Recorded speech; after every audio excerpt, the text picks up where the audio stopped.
ನಮಸ್ತೆ ಕರುನಾಡು, I am from ಚಿನ್ನದ ನಾಡು. ಇವತ್ತು ಬಂದುಬಿಟ್ಟು ನಮ್ಮ ತೋಟ ಹತ್ರ ಮೋಟ್ರ್ ಎತ್ಬಿಟ್ಟು ಇವತ್ತು ಕೆಲಸ ಹೇಳ್ತೀನಿ ನೋಡ್ಕೊಳ್ಳಿ. ಇನ್ನೇನು ಹಸುವೆ ಮೇವು ಕೊಯ್ಬೇಕು. ಇವಾಗ ಕೊಯ್ದುಕೊಂಡು ಇದು ಎತ್ಕೊಂಡೋಗಿ ಅದು ಹಾಕೋಣ ಬನ್ನಿ. ಕೊಯ್ದುಕೊಂಡೋಗಿ ಅಲ್ಲಿ ಕಟ್ಟಾಕಿರೋ ಹಸುಗಳಿಗೆ ಇವಾಗ ಮೇವು ಹಾಕ್ಬಿಟ್ಟು ಅಲ್ಲಿ ನಿನ್ನ ಮನೆಗೆ ಹೋಗ್ಬೇಕು. ರೈತರ ಬದುಕು ಇಷ್ಟೇ ಗುರು. ಯಾವತ್ತು ಇರೋದೇ ಇಲ್ಲ, ಬಿಸಿಲಿಲ್ಲ, ಮಳೆ ಇಲ್ಲ, ಓಡಾಡ್ತಾ ಇರಬೇಕು, ಮಾಡ್ತಾ ಇರಬೇಕು.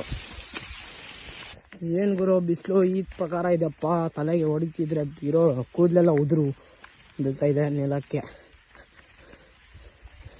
ನಮ್ಮ ರೈತರ ಕಷ್ಟ ಯಾರು ಗೊತ್ತಾಗಲ್ಲ, ಮಾತಾಡೋರೆಲ್ಲ ಮಾತಾಡ್ತಾ ಇರ್ತಾರೆ ರೈತರಿಗೇನಪ್ಪ ಆರಾಮಾಗಿರ್ತಾರೆ ಅಂತ. ನೋಡಿ ಬಡವರಿಗೆಲ್ಲ ಗೊತ್ತಾಗೋದು ಕಷ್ಟ ಸುಖ ಏನು ಅನ್ನೋದು. ಬೇರೆ ಟೊಮೊಟೊ ಸೀಸನ್ ಬರ್ತಿದೆ, ಟೊಮೊಟೊ ಯಾರಾದ್ರೂ ಹಾಕ್ಬೇಕಂದ್ರೆ ಹಾಕಿ ಒಳ್ಳೆ ಲಾಭ ಗಳಿಸ್ಬೋದು. ನಮ್ಮ ಹಸುಗಳು ಇರೋದು 2 ಹಸುಗಳು, ಅದಕ್ಕೆ ಎಷ್ಟು ಮೇವು ಹಾಕಿದ್ರು ಅವಕ್ಕೆ ಇರೋದು ಇರೋಂಕರ ಯಾವುದಕ್ಕೂ ಇಲ್ಲ. ಎಲೆ ತಿನ್ನಾಗ್ತದೆ, ಇನ್ನೆಲ್ಲ ಬಿಟ್ಬಿಡ್ತದೆ.